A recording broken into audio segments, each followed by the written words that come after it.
happy Thursday. Hope you're all starting off on a good foot today, even though it's rainy and kind of yucky outside. I think it's going to be raining all day, so bear with it.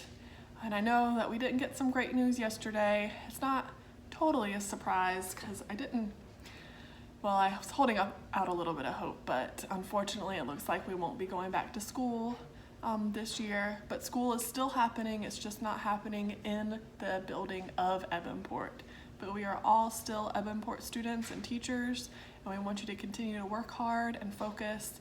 And please know that we're thinking about you all the time and that we miss you a lot. And hopefully maybe we can find some way to see each other again before summer officially starts. Just know that your teachers are not happy about it. Though we do think it's probably the right thing to do because there's still a lot of sickness out there, and all of us being enclosed in our classrooms together isn't a great thing to do right now, even though it looks like things might be getting a little better and things are starting to open up, like stores and restaurants slowly but surely. But I think it was the right thing to do to not send us back to school, though it makes us all very, very sad. Please know that, and that we miss you a lot, and that we're thinking about you all the time, and we want you to keep working hard on your schoolwork and going to those Zoom meetings when you can, and checking in with your teachers because we all miss you a bunch. So today's book is kind of on the theme of characters that are a little different, that are special, but this book is a little different because it's about a character who's a lot like everybody else. But he has an extraordinary experience. Something crazy happens to him, and that's what makes him a little different. So, our book today is How I Became a Pirate. So when Braid Beard's pirate crew invites Jeremy to join their voyage, he jumps right on board thinking that pirate life will be great. He is super excited to be a pirate. He can't wait to learn all the things to learn about being a pirate, how they live, how they eat, how they speak. And there are some really great pirate words and pirate phrases throughout the book, so I want you to be thinking about those as I say them because they're really funny, and I think it'd be fun to use them throughout the day, like find opportunities to use your favorite pirate saying. Of course, arg is always a good one, but there are some really, really good ones in the book that I want you to pay strong attention to, okay? So, do you think Jeremy will stay with the pirates forever? Would you stay with pirates forever? It might be an awesome life. Or do you think he'll start missing home? Let's find out as we read the book, okay? Here we go. How I Became a Pirate by Melinda Long and David Shannon.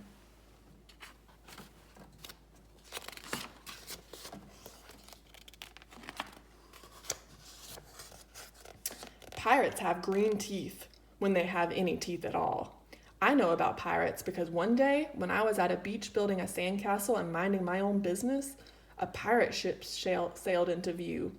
I knew what it was because its flag had a skull and crossbones on it, and because I could hear the pirates singing, "Hey ho, blow the man down." They were a little off key.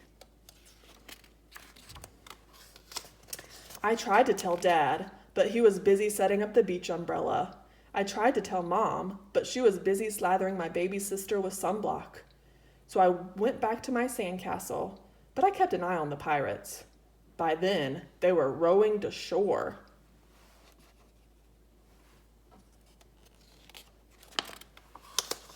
When they landed, the head pirate climbed out of the boat and yelled, "Ahoy there, matey! Be this the Spanish Main?" "No," I said. "This is North Beach." "Shiver me timbers," the pirate said. "We must have taken a wrong turn at Bora Bora." He walked around my sandcastle. He looked at the moat, then yelled back to his crew, "He's a digger, he is, and a good one to boot." "A good one to boot," the others agreed. "What be your name, matey?" the head pirate asked. "Jeremy Jacobs, sir," I told him. "Well, Jeremy Jacob," he said, "you're looking at Braid Beard and his crew. We've been needed a digger like yourself. We've a chest of treasure to bury." "Aye, treasure," the others shouted. "You're coming with us," Braid Beard told me. I didn't think Mom and Dad would mind, as long as I got back in time for soccer practice the next day. So Jeremy's just playing on the beach, having a day at the beach with his family, but his parents aren't really paying attention to them. If you remember, they're super busy themselves. Like his dad is trying to put up the umbrella and he's not doing too well. And his mom is taking care of the baby.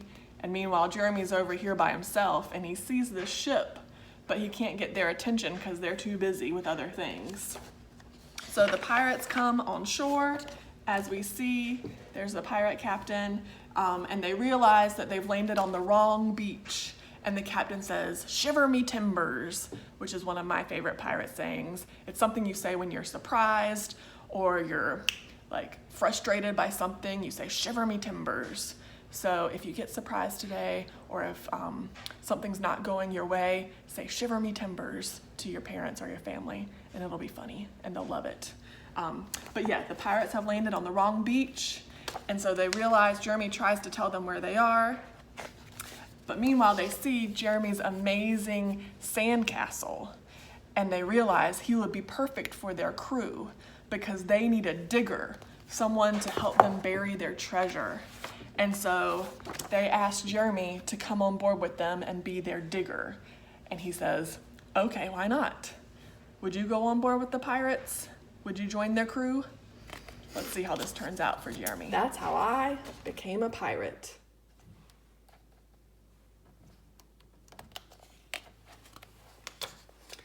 As soon as we were on board, Braidbeard showed me the chest of gold and jewels. "Got to find a safe place for this here treasure. It's high time we were off," he announced. "We're off!" we all shouted, and then we set sail.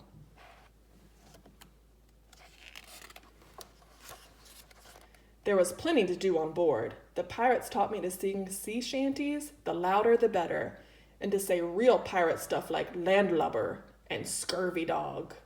By dinner time, I could speak pirate perfectly. I also learned pirate manners. Braidbeard pounded his fist on the table and yelled, "Down the hatch, me laddies!" "Down the hatch!" we all shouted. Braidbeard gulped his food and said, "Hand over the meat!" "The meat!" we all roared.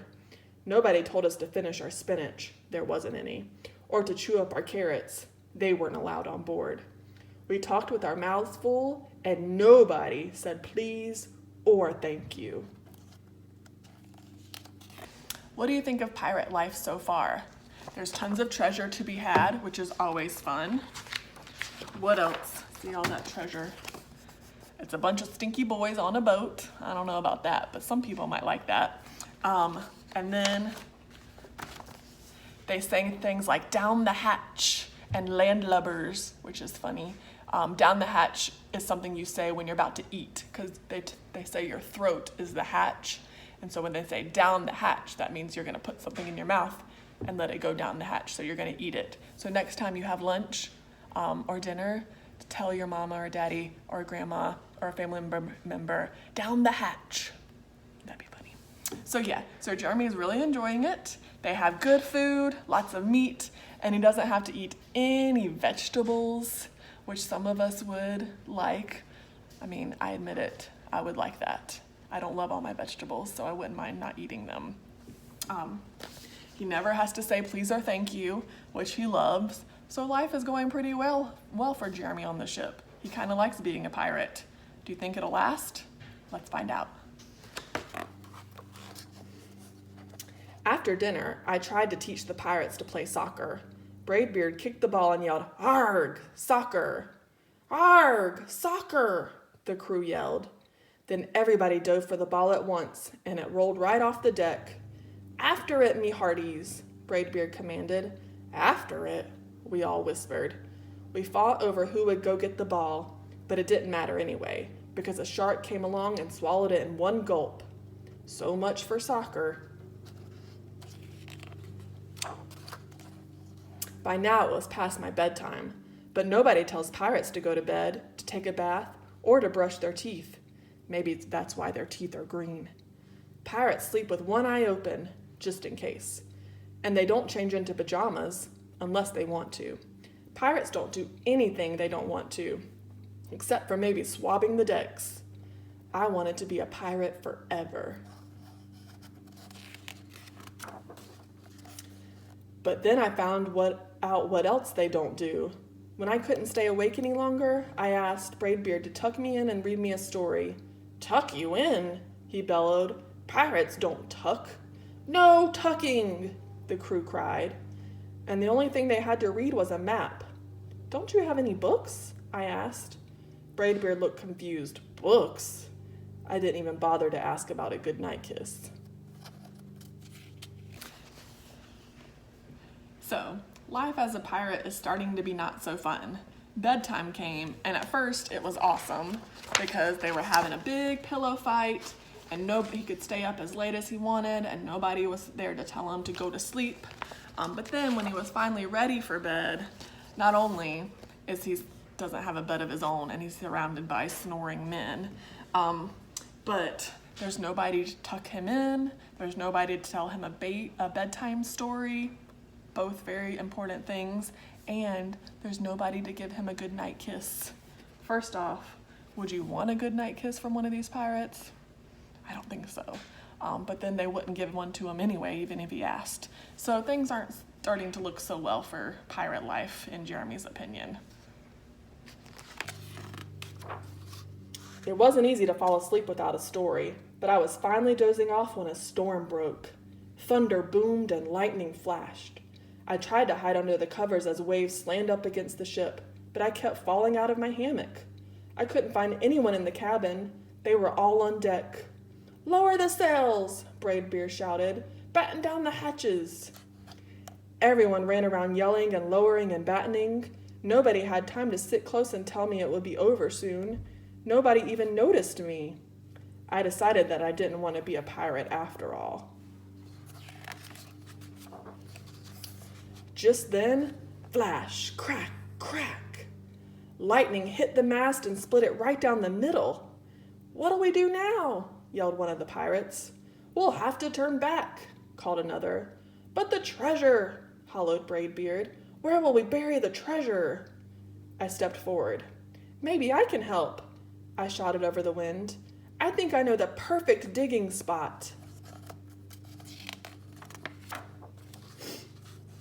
When the storm was over, we rowed back to shore and buried the chest.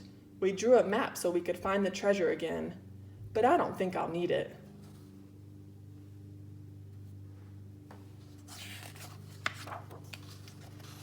After the pirates repaired the ship and got ready to set sail, before they left, Braidbeard handed me a flag and said, You make a fine pirate, Jeremy Jacob.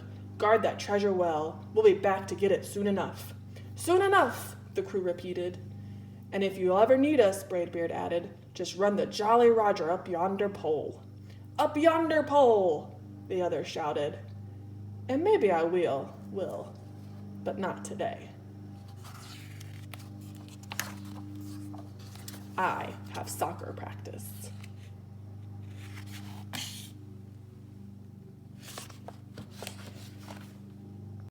So, Jeremy decides that maybe pirate life isn't for him all the time, and he gets home in time for his soccer game. But what was the last straw that led Jeremy to think that he didn't want to be a pirate anymore? Do you remember? Not only did he not get his tucking in and his bedtime story and his goodnight kiss, and things were starting to get smelly and gross, but then the storm happened, and that was super scary, and there was nobody to tell Jeremy that he would be okay. And that's what his family would have done if he had been with his family at home. So he realized maybe pirate life isn't as good as he thought it would be. And fortunately for Jeremy, during the storm, the mast broke. You remember that? And the mast is the big sail that keeps the ship going. Like the wind catches in the sail and moves the ship along the water. But the mast broke, so they couldn't go anywhere. So Braidbeard decides that they need to bury the treasure because they can't move the ship yet. And Jeremy says, I know the perfect place. And where did Jeremy tell them to hide the treasure? Did y'all catch that? His house. You see, he makes the treasure map, and it's Jeremy Jacob's backyard. So he tricks the pirates into burying the treasure in his own backyard, which I think is really, really clever. So now, not only does he know where the treasure is, But the pirates decide to leave him with a Jolly Roger flag, and the black flag with the skull and crossbones, that's called a Jolly Roger flag, and that's what pirates put up on their ships. And that's how you know you're seeing a pirate ship, if they have the Jolly Roger flag. So they leave Jeremy the flag and say, you just pull this up the pole if you ever need us again, which is cool. So not only does Jeremy have the treasure in his backyard, but now he has a Jolly Roger flag, so he can call on the pirates anytime he wants. So he decides that he'll keep that flag in case he needs it again, but for now, he's just gonna go to a soccer game. So Jeremy lucked out in that. He got an adventure with the pirates, which was really, really cool and not something a lot of us get to experience, right? And then at the end, it's kind of open to him seeing the pirates again, because all he has to do is put that flag up on his flagpole and they'll see it and they'll come back and check in on him. So, do you think that's the end of Jeremy's adventure with the pirates? I don't know. It kind of leaves the author, Melinda Long and David Shannon, kind of leave it open to him having another adventure, because he can just pull that flag up the pole and call them back. So there might be other books about Jeremy and the pirates. And also, remember all of those fun pirate sayings that we heard, like landlubbers. It's pirate term for people who aren't good on ships, who like to walk on land. So it's something you say to somebody. It's kind of a nice thing to say to somebody, or a landlubber, or a scurvy dog. If you're really mad at somebody, instead of saying they're mean or they're silly or bad, just say you're a scurvy dog. And remember, when it's time for breakfast or lunch or dinner, say, put my food down the hatch. That's one of my favorite ones too. I hope y'all have a very good day. Practice your pirate speak today, and surprise some family members. I'm sure they would love that. And I will see you tomorrow for Friday. I can't believe it's Friday already. Try to stay dry. Love you.